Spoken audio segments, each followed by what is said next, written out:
Quand vous allez expliquer à votre vendeur que vous êtes accompagné, déjà ça va le rassurer et en plus de ça, ça va vous faire gagner du temps pour mettre en place une stratégie. Il est allé discuter avec le vendeur et lui a dit maintenant je vais être accompagné par un cabinet de conseil, donc j'ai besoin de quelques jours pour qu'il puisse prendre connaissance du dossier. Maintenant voilà, je suis dans la place, je vais l'accompagner avec mes équipes et aussi des partenaires, donc les cabinets de conseil, des cabinets d'avocats, des cabinets d'expertise comptable. Il faut du monde pour pouvoir traiter un dossier. À ce moment-là, je prends en charge le dossier. Je commence à faire ce que je vous ai dit. La première erreur à éviter, une des erreurs que je vous ai données lors d'une précédente vidéo, c'est l'empressement. Parce que oui, on a compris, le vendeur est pressé parce qu'il veut partir à la retraite, il a déjà beaucoup travaillé, il est fatigué. Mais je vous dirai une chose, aujourd'hui, votre priorité, c'est vous acheter une activité qui est soit saine, soit mal en point. Mais si elle est mal en point, il faut voir comment vous allez la redynamiser. C'est encore une autre chose à voir dans une autre vidéo, on va en parler. Donc, aujourd'hui, on a dit l'empressement, la maîtrise du temps, c'est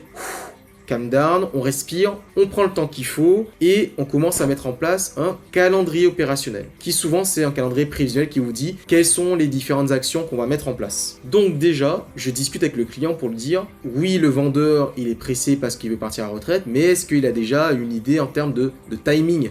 Il voudrait partir quand à la retraite? Donc je prends déjà les informations auprès de mon client qui normalement a déjà discuté avec le vendeur. Il me dit oui, il souhaiterait idéalement partir fin d'année. Comme ça, il clôture son bilan au 31 décembre et nous on fait la reprise pour le 1er janvier. Je lui dis d'accord, donc c'est dire qu'il était venu me voir je crois de mémoire au mois de juin ou juillet, voilà je crois que c'était juste un peu avant l'été. Et là je lui dis ok c'est parfait, ça nous laisse quasiment la moitié de l'année pour pouvoir travailler la mise en place du rachat.